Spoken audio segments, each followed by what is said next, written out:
Hello everybody and welcome to Millennium. And I turned my video off here because I want everybody to get a full screen without having my beautiful face in the way. Today's going to be a quick video. We're just going to talk a little bit about the national spirits, the age 2 national spirits. So every few ages, every 2 ages, you get a new national spirit, right? Age 2, age 4, age 6, and age 8. And the first one really does impact how your game's going to go. And I was talking to a friend who was saying, well, what is the best national spirit? And that's completely going to dictate on how your game is, how your map setup is, and how what kind of game you want to try to build. If you want more of a warfare game, you're going to get raiders and warriors and kind of stuff. If you want a defensive game, it's warriors. Offensive, it's raiders. Trading and such, and also the map sequence. So if you have a poor map start, these can really help you out. So let's go through them, talk about their benefits to each one, and go from there. So in the exploration spirits, we got ancient seafarers, naturalists, and wild hunters. In the warfare, we got raiders and warriors. Engineering, we got god kings, dynasty, and mound builders. And diplomacy, we got Olympians. The one thing I will say about these spirits is that something to keep consideration of is that you can only level these up if you have that much experience. So if I take if I take Olympians right now, I need 20 diplomacy just to get into the host the Olympic Games. I need another 30, another 40, another 60. By the end of this, I need 151 just to get to the legacy without doing the bottom ones. And how much do I get diplomacy right now? I get 0. So I'd have to go in, I have to start building diplomacy stuff like meeting huts. That gives me 1 diplomacy experience per turn. Even then, it's going to take me 150 turns if that's the only diplomacy I get. Similarly, if I build the work camp, I get 1 engineering experience per turn. So it definitely can be very difficult to get some of these engineering diplomacy ones. The exploration one is the easiest. That's probably why there's 3 of them, because as you're exploring, you're getting you're getting exploration experience more. As you fight, you're getting more warfare experience more. So you can level those up a little bit more natively. For instance, this is the wrong. Oh, this is. We'll go to that at the end. Well, let's just load it up and we can see. We'll go back in a second.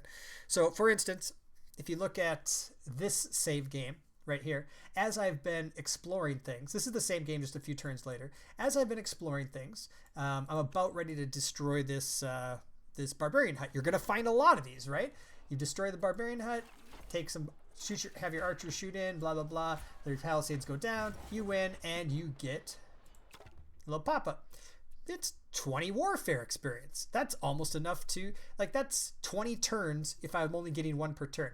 Now, early game like this, I would definitely take the government experience, because early government experience, being able to lock these ones, is ridiculous. But yeah, so I just got 20 warfare experience. Let's say, I thought I had another goodie hut. I do not have a goodie hut on this save. Okay. Well, those goodie huts you get, right? You run into the goodie huts and you get, you're more likely to get exploration and warfare, sometimes some knowledge, sometimes diplomacy, or very rarely diplomacy and engineering at that age. So these ones are going to be easier to level up. But that being said, if you want to try to tailor your game, you can do it. It just might be a little more difficult, but I'm not going to stop you. It's kind of fun to do the engineering ones, right? But let's go into them real quick. So exploration, we got ancient seafarers. Ancient seafarers is pretty much exactly what you expect. On the sea, they are freaking good. Whenever it says expand faster into X tile, whatever type of tile, it's very, very useful. I bet you somebody's going to find a number and we can figure it out, but that's actually really useful. Because you can get access to the sea tiles very, very easily. So let's talk about starts. Just real quick, let me check this. I think here we go. So this is, if you have an island start like this. I had this island start. It's basically an island, right? It's a huge island. I'm one tile away either direction from getting to the water, in which case I'm going to have a lot of fishing. I'm going to do a lot of coastal stuff. There is other stuff here, but I mean, if I ever have a second city up here, it's going to be on the island. There's going to be a lot of island stuff going on. So getting that expansion is really good. Getting the extra ship attack and defense is fine. It's really good against the barbarians. The barbarians are freaking annoying. We all know this. But a galley plus 7 +7 attack and defense is really good. The utility ships is nice. These utility ships are great. They're a little fragile to barbarians in the water, which they really need to tone down. But -70, it's going to cost like 8 experience to spawn your first utility ship. Utility ships go out, they collect food and gold for you, and they don't count against your population cap. They're great. Lighthouse gives you a little bit of protection from the docks. That's pretty much the only useful thing there. This gives your experienced sailors, gives your utility ships a little more survivability, but really that's just enough survivability until you can get your galleys over. Revealing shells is fine. I found it kind of hit and miss. If you have enough, you can build some utility ships and get a little extra income. That's about what it's good for. And then getting extra food. I think you natively get 5 food for fishing. So this gives you, roughly 16%, 20% more, whatever. And then the legacy, the social fabric is fine. But what is this? Now we'll look at it in a second. Let's go down and look at this. So yeah, we have a fishing boat here. We could get 5 food. If we are seafarers, we get 6 food. Not a huge difference, but it is definitely noticeable. And it is definitely a difference. So that's seafarers. If you're on a sea map or you're on the coast and that's pretty much what you got to deal with, or you're kind of hedged in by a lot of aggressive AIs and all you have is coastal, Ancient Seafarer is going to work out for you. Naturalists are an interesting bunch. They kind of seem weak, but I think there's a hidden strength to them. So this +1 food from foraging unimproved tiles doesn't seem great because you want to be improving your tiles, right? Like it's just what we want to do. This expansion into the forest, that's pretty good. +2 housing in the capital city, that's fine. Doesn't really do anything. This know your terrain is useless. It's not useless, but it's very, very limited because the ×3 defense in forest is great, but only applies to the warband. And the warband you're going to be out of in the first like 20 turns, 30 turns once you upgrade to spearmen. There's no reason to build warbands anymore. In fact, they all upgrade to the next one. So this needs to go. It needs to change unless there's a very particular case. If you're trying to get a huge rush at the beginning. Like if you have a bunch of warbands and nobody is upgraded yet, and maybe you're all really close together on a small Pangea or something, I could see a rush and you could defend in the forest pretty well. That'd be helpful here too with the Pathfinders, which gives you -10% forest move cost. The gardens gives you, your houses give +2 food, a little bit of naive food from the housing, is really nice. And then the +5 culture from foraging unimproved forest tiles is fine as well. The nice thing is that this stuff right here, this last 3, the gardens, Pathfinders, and Sacred Forest, they don't go away. You stick with them the whole time. So if we take a look at this forest start we kind of had for a while. Now, originally this was all kind of forest up through here. This was all forest. So this start and all this tiles over here on the right were all forest. And I took a forest start because it kind of helped me get a weak start going. Like all I had was forest and I had this little wheat. By the end of the game, this is pretty late in the game, these tiles, I mean, this is a huge city, right? 64, but these tiles are doing okay. They give you 2 food, 1 production, 1 housing, and that 0.5 culture, don't sleep on that early game. It is something.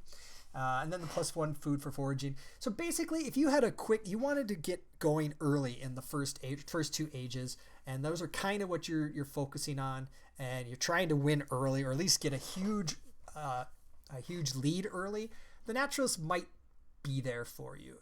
This culture helps, the forest helps. These 3 kind of sticking together all help a little bit. I don't love the naturalists, but I can see a very niche reason to use them. We should say the Ancient Seafarers get stuff too. Like the shells will remain all game, and you won't have access to shells unless you have that. The fishing will remain all game, as will, I mean, eventually your galleys are going to be outclassed. That's not a big deal. But your utility ships stay along for a while though.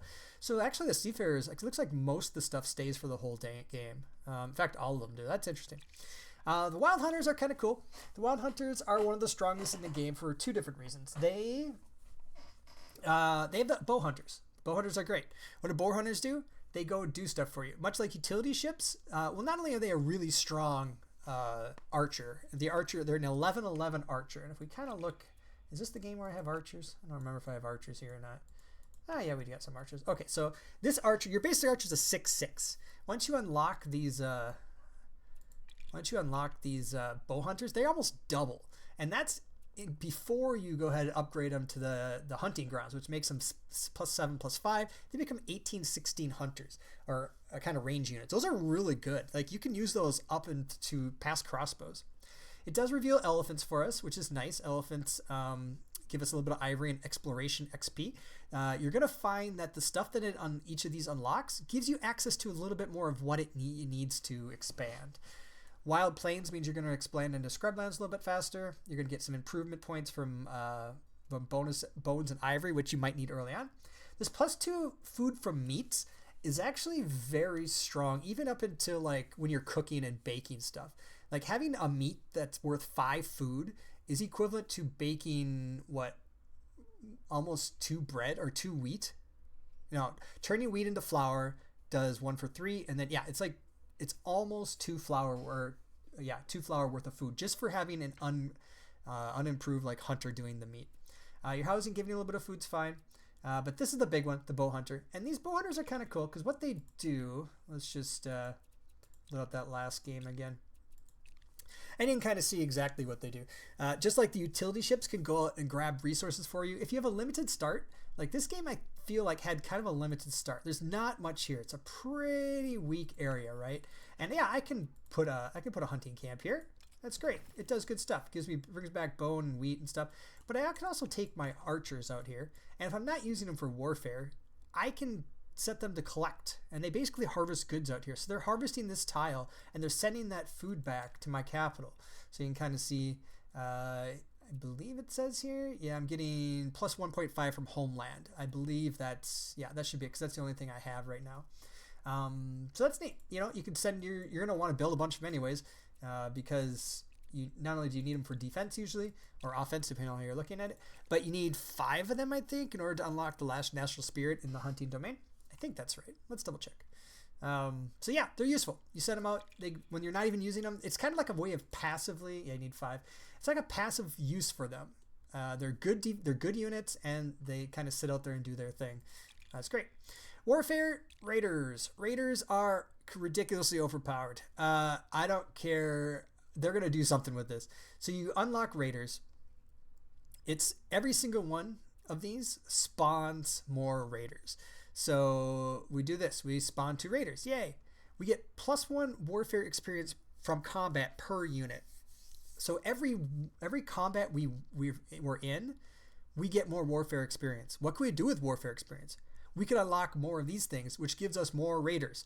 So by the end of this, you're given 2, 4, 6, 8, 10, 12, 14 free raiding units. And the raiding units are, don't get me wrong, they're a 12-11, which is on par with 50 health and 25 morale, which is, let's take a look at these war bands. The war bands are 7-10s with 40 morale, and same thing. So they hold their own early on. They do die. They're pretty easy to kill. But if you can keep them alive, especially if you throw a leader in there that gives them additional tactics, you have a bunch of raiders running around and they propagate themselves. And since once you unlock this one, they don't cost anything. There's no upkeep to them. Not only that, but they move super fast, plus 10 movement speed. They get extra value for raising stuff. Then they attack cities better. And then you get 200. They heal just from attacking, from winning victories and stuff. The Raiders are overpowered if you want an offensive type of campaign. If I had unlocked Raiders here, it'd just be over. Like it's so easy to run through and take out multiple neutral territories and turn them into vassals, and then just keep getting more and more Raiders until you can overwhelm your nearest opponents. Warriors are great if you want more of a defensive area. You get these free Spartans. Spartans are 1624 units with 100 morale. They're really, really good. They cause 0 upkeep once you get Sistian on. They get +6 defense here. They get extra health from defensive health. They get plus defensive and fortification. They get experience just for guarding, and you can heal stuff. The only thing that really, they're eventually going to get outclassed, right? But this doesn't go away. Capital fortification doesn't go away. All units have increased defense with fortified, doesn't go away. You can do the call reserves, and you get all this stuff is pretty much sticks with you for a while. So while Raiders get outclassed very quickly, they're kind of like the Naturalists, where they're more of an early game kind of spirit. The Warriors stick around. Even once the time for the Spartans to be gone, you're still going to be getting some bonuses from your defenses and such. So pretty good, especially in a really hard game. Okay, so then we get into the harder one, the engineerings and the diplomacies. You can make these work. It's difficult, but you can make them work, and I actually really like them. So the God King Dynasty is. Oh, I should say one more thing. Sorry, I forgot to say this about the Wild Hunters. Your first innovation, one of your first usual innovations with the Hunters is a seasoning. Seasoning basically gives you, I think, is it culture to your hunting. So whenever you're getting this stuff, you get additional. I think it's culture, if I'm not mistaken, but it just makes it very much stronger. So we're into God King Dynasty. God Kings, they reduce into hills. They go faster into hills, which is nice because hills are really hard to get into. It makes stone cutting easier. It does stuff with stone. I don't love it because stone, I feel like, is pretty quickly outclassed by iron, which is in the next age. But it does make you, if you have a lot of stone around you, this minus 50% cost in quarry production and the stone cutter, you can get a lot of engineering stuff going because this stone cutter provides engineering, right? So you can get more engineering. It does take a lot of your population, so it can be kind of difficult to grow as you're doing stone cutting, or as you're using your population to do stone cutting. It's kind of hard to use them for food. But, you get limestone. Basically +2 production in the capital. You can try to turn it into something, I guess, and then you get a little more engineering. But, the stone walls, stone towers thing isn't huge. I guess minus 80% stone towers is fine because it gives you a little bit of exploration XP, but not great. The big thing is the pyramid. You get to unlock the pyramid. You can put one in each region. Gives you natively influence and culture. Influence is not the easiest thing in the world to come by, and it's always useful because it helps your cities expand. And the culture is definitely nothing to sneeze at. So you get some pyramids. You only build one per region, but it is a little bit of something. And then one of them, of course, you can turn into a pyramid tome, which sticks around and gives you a little bit. Gives you a little bit more culture, a little bit, and some government XP, and you can work it for engineering experience. So there you go. A little bit harder to use, but pretty fun. Let's go down to the Olympians because Mound Builders is stupid. So the Olympians, I just don't think you can use them, especially on higher difficulties, especially right now. And the reason for that is the diplomacy in this game. Diplomacy, if you are anywhere near your neighbor, like if you have a town anywhere near them, they're eventually going to start hating you. They might like you at first, but as your towns get closer and closer together, that seems to override all of the kind of goodwill you might have. You can trade with them, that helps. You can have open borders with them, that helps. You can establish an embassy with them, but if you're close to them, they're eventually not going to like you anymore. And I've had things where it's so jacked up where I've had things where I'm at war with somebody and they give me money and then they make peace with me and then they threaten me all in the same turn. Or they threaten me and then give me money. It's just weird. Or you could try to give them a huge you could say, hey, you have one city left. I've taken all of your cities. Would you like to have peace? And they're like, no. And then they'll say, okay, peace the next turn. But it's like they need to start it, not you. And then they'll threaten you. And then they'll give you money. And they'll threaten you again. So it's hard to keep good allies with the current state of the game. And the Olympic Games is based on allies. You get better stuff. Because the Olympic Games, hosting this as a diplomacy culture power is actually really strong. And the Hippodrome isn't great, but it's fine. It gives you some unrest and some culture. But you get extra culture based on where you have an envoy. Or each nation that has an envoy, and you can't get those if they all hate you. Your envoys move faster. Oh, yay. This is probably the only one that I love a lot. And the reason for it is because the minus 30 spawn envoy domain power is good because envoys are powerful at the beginning. We'll talk about what that is in just a second. But doing the Olympic Games gives you a whole bunch of extra kind of rewards. It gives you a bunch of rewards in pretty much everything. Government or exploration, warfare, arts, diplomacy, a bunch of stuff. So that's nice. So Olympians, I think they're going to be good later on once the game gets a little bit of an upgrade, especially the AI diplomatic kind of abilities. And we move into mound builders. Mound builders, I think, are one of the most powerful ones, and it's not because of their burial mounds, which are fine. Burial mounds, you work them to give 2 culture. Culture is pretty strong, right? You are giving up a tile to work it, but if you're getting culture every few turns, you can do local reforms a little bit faster. Local reforms increases everything by 50% for 5 turns. I've had this firing every 5 turns for the first 40 turns of the game, which basically means you just get 50% yield on everything in your capital, which is pretty strong. But that's not even the reason why they're strong. This +3 sanitation from burial mounds, it's fine. I will say it helps because sanitation kind of sucks at the very beginning. I've never used this. Talent specialization that generates sanitation per adjacent burial mound. Maybe it's useful. I've just found it that I haven't really. Oh, we get mound tradition, which gives us 1 air unit capacity. Why? I don't understand. Why there's no air units for like 5 more eras, but yet we get air unit capacity because there's a mound there. I don't even understand it, but whatever. This hoe farming, minus 50% construction to farm improvement is useful because improvement points are hard to get very on when you're trying to get growing. The region level's fine. Doesn't really do that much for you. That's fine.